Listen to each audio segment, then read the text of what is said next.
नमस्ते दोस्तों, मैं Davinder Singh, chartered accountant. Simplifying GST. That has been the mantra over my YouTube channel while explaining various case laws, notifications, circulars, GST provision, etc. And today we are going to discuss very important GST case law. Name of the case law is Suresh Balkrishna Jajra versus Union of India. And this case has been decided by Rajasthan High Court, and this is as latest as 8th of April 2022. पिछले महीने ही judgement आई है. Case law का नाम है Suresh Balkrishna Jajra versus union of India. ये जो case है ये सेक्शन 70 ऑफ सीजीएसटी एक्ट से पर्टेन करता है और सेक्शन 116 से पर्टेन करता है, और इस केस के फैक्ट्स बहुत ही ज्यादा इंटरेस्टिंग है.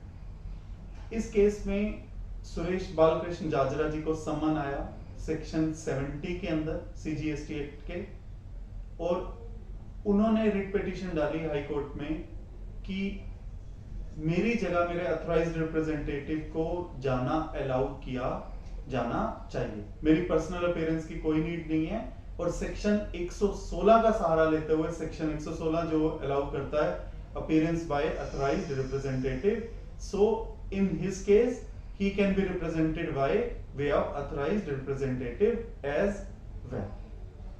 This was his view on section 70 summon that had been issued to him. दोस्तों, उनका ये कहना था कि मेरे जाने की जरूरत नहीं है, और सेक्शन 116 का सहारा लेते हुए मेरी जगह मेरे केस को मेरे अथॉराइज्ड रिप्रेजेंटेटिव भी प्रेजेंट कर सकते हैं. और उन्होंने FAQ का क्वेश्चन नंबर 34 का सहारा भी लिया, जिसमें कहा गया था कि बहुत ही अर्जेंट केसेस में किसी को बुलाया जाना चाहिए, और यहाँ अथॉराइज्ड रिप्रेजेंटेटिव भी गुड एनफ है टू प्रेजेंट द केस. दोस्तों, इसके बीच में एक नोटिस के ऊपर कोई बात नहीं कही गई कि कोई नोटिस की जुरिस्डिक्शन वैलिड नहीं थी, या नोटिस कोई मैलिस इंटेंशन के साथ इशू किया गया. ऐसा कोई भी जिक्र इस रिट पिटीशन में नहीं था. सिर्फ ये व्यू था सुरेश बालकृष्ण जाजरा जी का कि मेरी जगह अथॉराइज्ड रिप्रेजेंटेटिव चला जाए तो क्या ये अलाउड है या अलाउड नहीं है. और उनकी अप्रेंशन ये थी कि जब उनके यहाँ पर पहले सर्च एंड सीजर की कार्रवाई हुई थी तो उनके बेटे को अरेस्ट कर लिया गया था, तो इन्हें ये डर है कि कहीं इन्हें भी अरेस्ट ना कर लिया जाए. जबकि मैं अगर अपने पर्सनल व्यू में कहूँ तो सर्च एंड सीजर जो है वो सेक्शन 67 के अंदर पर्टेन होता है, और उसके अंदर 4 चीजों को सीज किया जा सकता है: गुड्स, बुक्स, थिंग्स और डॉक्यूमेंट्स. वहां पर भी कहीं अरेस्ट ऑफ पर्सन की बात नहीं हुई, तो मैं उस केस के बारे में कुछ कमेंट नहीं करना चाहूंगा कि सर्च एंड सीजर के अंदर बेटा कैसे अरेस्ट हो गया. एनीवेज, उनकी अप्रेंशन ये थी कि उनका बेटा अरेस्ट हो गया सर्च एंड सीजर के कारण, और उनको ये डर है कि कहीं उन्हें भी अरेस्ट ना कर लिया जाए. इसलिए उन्होंने रिट पिटीशन हाई कोर्ट में लगाई article 226 of constitution of India का सहारा लेते हुए कि मेरी जगह मेरे अथॉराइज्ड रिप्रेजेंटेटिव को अलाउ किया जाए. और उन्होंने एक केस लॉ का भी जिक्र किया, FSM एजुकेशन प्राइवेट लिमिटेड, जो कि डिसाइड किया गया था बॉम्बे हाई कोर्ट के द्वारा. दोस्तों, अगर हम सेक्शन 116 को देखें तो वो ये कहता है कि वो पूरे एक्ट पर वो सेक्शन अप्लाई करता है. सेक्शन 116 तो वो सेक्शन 70 पर भी अप्लाई करेगा, और वो है representation bye authorised representative. But उसके बीच में एक चीज लिखी हुई है, वेरेवर पर्सनली कॉल्ड अपॉन. ये एक्सेप्शन के साथ है वो सेक्शन कि जहां पर पर्सनल अपीयरेंस बोली है वहां पर अथॉराइज्ड रिप्रेजेंटेटिव नहीं जा सकता, otherwise authorised representative is allowed to appear. तो दोस्तों, ये जो समन आया था इसके बीच में पर्सनल अपीयरेंस का बोला हुआ था, तो हाई कोर्ट ने भी यही कहा कि आपको सेक्शन 116 का सहारा नहीं दिया जा सकता बिकॉज आपको पर्सनल अपीयरेंस करके बुलाया है. और जहां तक पिटिशनर ने केस लॉ का जो हवाला दिया था, जो कि बॉम्बे हाई कोर्ट के द्वारा डिसाइड किया गया था, FSM एजुकेशन प्राइवेट लिमिटेड. दोस्तों, यदि मैं उस केस की भी बात करूं, उसमें जो डायरेक्टर है वो एक म्यूजिक डायरेक्टर है, तो उसको बहुत ज्यादा लॉ की नॉलेज नहीं है, और उसको पहले भी समन से काफी चीजें मंगाई जा चुकी थी जो कि प्रोवाइड की जा चुकी थी. तो उसके बाद जब समन इशू हुआ तो उन्होंने हाई कोर्ट को अप्रोच किया और कहा कि मेरी कोई नीड नहीं है. तो उस केस में हाई कोर्ट ने कहा था कि डिपार्टमेंट को कि आप रीजन बताइए कि आपको म्यूजिक डायरेक्टर को ही क्यों बुलाना है, जब वो ऑलरेडी काफी इंफॉर्मेशन प्रोवाइड करवा चुके हैं. तो unless you have a solid background to call upon that music director, it is not allowed to you to call upon him, and please give reason.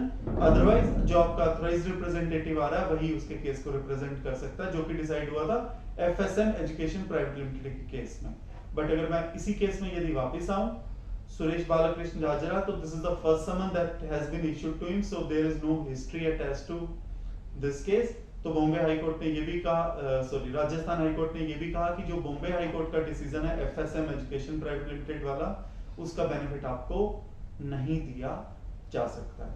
Rajasthan high court ने ये भी कहा क्योंकि हमारे सामने जो रिट पिटीशन का जो मामला आया, जिस चीज के लिए रिलीफ मांगा गया है, क्योंकि उसके बीच में जो आपका बेटा अरेस्ट हुआ है सर्च एंड सीजर के दौरान, उसके ऊपर भी कुछ हम कमेंट नहीं कर रहे हैं। सिर्फ हम ये देख रहे हैं कि आपके केस में ऑथराइज्ड रिप्रेजेंटेटिव को अलाउ किया जाना चाहिए या नहीं अलाउ किया जाना चाहिए। तो राजस्थान हाई कोर्ट ने मना कर दिया कि आपके केस में ऑथराइज्ड रिप्रेजेंटेटिव को अलाउ नहीं किया जा सकता, क्योंकि आपको पर्सनल अपीयरेंस के लिए बुलाया, तो सेक्शन 116 का रिलीफ जो है वो आपको नहीं मिलेगा। राजस्थान हाई कोर्ट ने एक बात और भी कही कि जो FAQ 34 नंबर का जो क्वेश्चन है, जिसके बीच में ये रिलीफ था कि आपको पर्सनली जाने की जरूरत है, उन्होंने कहा ये सिर्फ एक एडमिनिस्ट्रेशन नेचर का है और ये लॉ की बात को नहीं बदल सकता। तो लॉ में जो सेक्शन 70 रेड विद सेक्शन 116 लिखा हुआ है, that still holds good over FAQ number 34। High court ने एक बात और भी कही कि कुछ केसेस में ऑथराइज्ड रिप्रेजेंटेटिव को अलाउ किया जा सकता है सेक्शन 70 समन के अंदर, यदि कोई फर्दर डेट लेना चाहते हैं कि मैं किसी और डेट को अपीयर करूंगा, या अगर आपकी कोई पर्सनल डिसेबिलिटी है, तो ये जो कॉल है वो डिपार्टमेंट की होगी, वो GST डिपार्टमेंट की कॉल होगी कि वो अलाउ करे या ना करे, और कोर्ट उस मामले में भी इंटरफेयर नहीं करेगा। बट राजस्थान हाई कोर्ट ने इस मामले को एक नए एंगल पर भी ले गया। उन्होंने ये भी कहा कि एक सुप्रीम कोर्ट की जजमेंट आई थी Paramvir Singh Saini versus Baljit Singh and others, जिसके बीच में ये कहा गया था कि CBI, directorate of revenue intelligence, ऐसे करके 5, 6, 7 एजेंसीज का नाम दिया गया था कि जिसके बीच में यदि सम्मन देकर बुलाया जाएगा तो आपको कैमरा लगवाना जरूरी है। तो उन्होंने इस केस में ये कहा कि जब सम्मन देकर इनको बुलाया जाए तो उस बात को, मतलब जो कैमरा लगाकर रखने हैं CCTV कैमरा, उसके अंदर ही ये स्टेटमेंट रिकॉर्ड की जानी चाहिए।